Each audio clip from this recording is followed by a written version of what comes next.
नमस्कार। Super India news TV में आपका स्वागत है। मैं हूं राजेश आर्य। आइए देखते हैं आज का विशेष समाचार। खालिस्तानी आतंकवाद का खतरा। पंजाब पुलिस की कार्रवाई से वारिस पंजाब दे की कमर तो टूटी है, परंतु खालिस्तानी आतंकवाद का खतरा पंजाब से पूरी तरह टला नहीं है।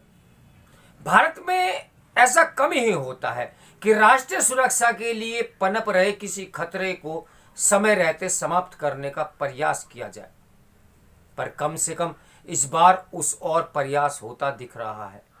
इसी के तहत खालिस्तानी प्रचारक अमृतपाल सिंह के कुछ साथियों को पकड़कर असम की डिब्रूगढ़ जेल भेज दिया गया और अमृतपाल को भी गिरफ्तार करने के लिए हर संभव प्रयास हो रहे हैं। इसमें केंद्रीय एजेंसियां भी पंजाब की मदद कर रही हैं। राष्ट्र हित में ये केंद्र और राज्य सरकार के बीच तालमेल का एक अच्छा उदाहरण है, जिसका अन्य राज्य सरकारों को भी अनुकरण करना चाहिए। यदि अमृतपाल सिंह और उसके साथियों पर शिकंजा नहीं कसा जाता तो अजनाला थाने पर हमले के बाद खालिस्तानी तत्वों के हौसले और बढ़ जाते और पंजाब पुलिस उनके दबाव में आती जाती। इसकी परिणति पंजाब में ऑपरेशन ब्लू स्टार से पहले के माहौल के रूप में हो सकती थी, जब स्थानीय पुलिस महीनों तक स्वर्ण मंदिर के अंदर ले जाए जा रहे गोला बारूद की पूरी जानकारी होते हुए भी कुछ नहीं कर सकी थी। तब खालिस्तान समर्थक तत्व पुलिस पर इतने हावी हो चुके थे कि पुलिस अधिकारियों की हत्याएं आम हो गई थी। पुलिस महानिदेशक नटवाल की स्वर्ण मंदिर की दहलीज पर हत्या के बाद पुलिस उनके शव को उठा पाने की भी हिम्मत नहीं जुटा पाई थी। अगर उस समय जर्नैल सिंह भिंडरावाले और अमरीक सिंह जैसों का राजनीतिक स्वार्थों के लिए तुष्टीकरण न किया गया होता तो ब्लू स्टार जैसी दुर्भाग्यपूर्ण सैन्य कार्रवाई की कभी नौबत ही नहीं आई होती। पिछले कुछ दिनों में पंजाब में फिर से वैसे लक्षण दिखने लगे थे। शिवसेना नेता सुधीर सूरी की हत्या मीडिया के कैमरों और दर्जनों भर से अधिक पुलिसकर्मियों की मौजूदगी में कर दी गई।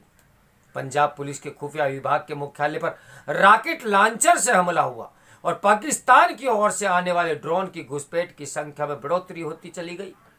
कुछ दिनों पहले पाकिस्तान की ओर से आए एक भारी ड्रोन को भारतीय सुरक्षा बलों ने पकड़ा था, जिसमें AK-47 राइफल भी बंधी हुई थी।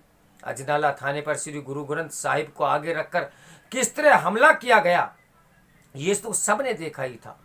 अजनाला में खालिस्तान समर्थकों को मिली सफलता के बाद खतरा यह बन गया था कि इस तरह धार्मिक प्रतीकों को आगे रखकर अगर अलगाववादी तत्व सड़कों पर हिंसा करने लगते तो शासन प्रशासन के लिए कानून व्यवस्था बनाए रखना बहुत कठिन हो जाता और बड़े पैमाने पर हिंसा भी भड़क सकती थी। पंजाब पुलिस की कार्रवाई के बाद वारिस पंजाब दे की कमर तो टूटी है, पर खालिस्तानी आतंकवाद का खतरा पंजाब से पूरी तरह अभी टला नहीं है। ये सही है कि वारिस पंजाब दे के विरुद्ध कार्रवाई के बाद भी पंजाब में उपेक्षा से अधिक शांति बनी रही, परंतु हमें यह नहीं भूलना चाहिए कि ब्लू स्टार जैसी बड़ी कार्रवाई के बाद भी पंजाब की सड़कों पर वैसी भारी विप्लव नहीं देखने को मिला था जैसा सुरक्षा एजेंसियों को अंदेशा था।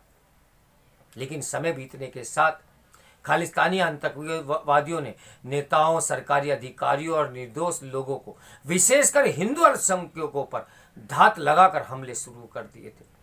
संत हरचरण सिंह लांगोवाला जैसे सम्मानित सिख नेता की भी हत्या खालिस्तानियों ने की थी। ऐसे में केंद्र और राज्य की सुरक्षा एजेंसियों को निरंतर सजग रहना होगा, लेकिन घरेलू मोर्चे से अधिक खतरा प्रवासी भारतीयों, विशेषकर हिंदुओं के लिए नजर आ रहा है। विदेश में सक्रिय खालिस्तानी संगठन न सिर्फ खालिस्तान के नाम पर एक अवैध जनमत संग्रह कनाडा, ब्रिटेन, ऑस्ट्रेलिया जैसे देशों में करा रहे हैं, बल्कि काफी समय से भारतीय दूतावासों, हिंदू मंदिरों और भारतीय समुदाय के लोगों को उन देशों में निशाना बना रहे हैं। वारिस पंजाब दे पर सुरक्षा एजेंसियों की कार्रवाई के बाद से ऐसी घटनाओं में और तेजी आई है। खालिस्तान समर्थकों द्वारा लंदन में भारतीय उच्चायोग में तोड़फोड़ की गई और तिरंगा हटाकर खालिस्तानी झंडा फहराया गया। अमेरिका के सैन फ्रांसिस्को में भी खालिस्तानियों द्वारा धारदार हथियारों के साथ भारत के वाणिज्यिक दूतावास पर हमला किया गया। इन दोनों ही मामलों में संबंधित पुलिस बल मौके से नदारद था, जबकि भारतीय राजनीतिक मिशनों को विभिन्न प्रकार के आतंकी खतरे होते हुए हैं। ऐसे में पश्चिमी धड़े को इन देशों द्वारा भारतीय राजनीतिक मिशनों को बिना उच्च राष्ट्रीय सुरक्षा के छोड़ा जाना चिंताजनक रहा है और दिखाई भी दे रहा है।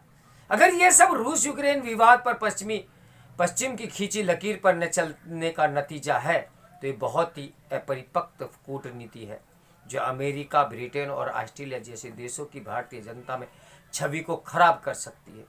पश्चिमी देशों को ये याद रखना चाहिए कि 9/11 के आतंकी हमलों के कुछ घंटों के भीतर ही भारतीय सुरक्षा एजेंसियों ने बिना इन देशों की मांग के स्वतः ही इनके दूतावासों की सुरक्षा स्तर बढ़ा दिया था। कुछ महीनों बाद जब कोलकाता में अमेरिकी सेंटर पर आतंकी हमला हुआ था तब 5 भारतीय सुरक्षा कर्मियों की जान गई थी, परंतु एक भी अमेरिका पर आंच नहीं आने दी गई थी। ऐसे में आज अगर भारतीय दूतावासों पर हमले हो रहे हैं तो इन देशों की पुलिस नदारत है तो भारत को अखरना स्वाभाविक है। खालिस्तानी आतंकियों द्वारा भारत में कई आतंकी हमले किए जा चुके हैं। सबसे बड़ा आतंकी हमला भारत के बाहर कनाडा से आ रही एयर इंडिया की उड़ान AI 182 पर बम धमाके के रूप में अंजाम दिया गया था, जो भारत के उड्डयन इतिहास का सबसे बड़ा आतंकी हमला है। ये दिखाता है कि किस प्रकार खालिस्तानी आतंकियों ने सिर्फ प्रवासी भारतीयों की सुरक्षा के लिए बड़ा खतरा है, अपितु उनकी गतिविधियों को लेकर आंखें बंद किए कनाडा, ब्रिटेन और ऑस्ट्रेलिया जैसे देशों के नागरिकों की सुरक्षा के लिए भी। यदि पश्चिमी देशों ने खालिस्तानियों पर लगाम नहीं लगाई तो वे उनके लिए ही मुसीबत बन जाएंगे। ये उन्हें याद रखना होगा, क्योंकि यदि आतंक को पालोगे तो आतंक ही मिलेगा। तो मेरे साथ बने रहें सुपर इंडिया न्यूज़ टीवी की ब्रेकिंग न्यूज़ के लिए। नमस्कार, मैं हूं राजेश आर्या।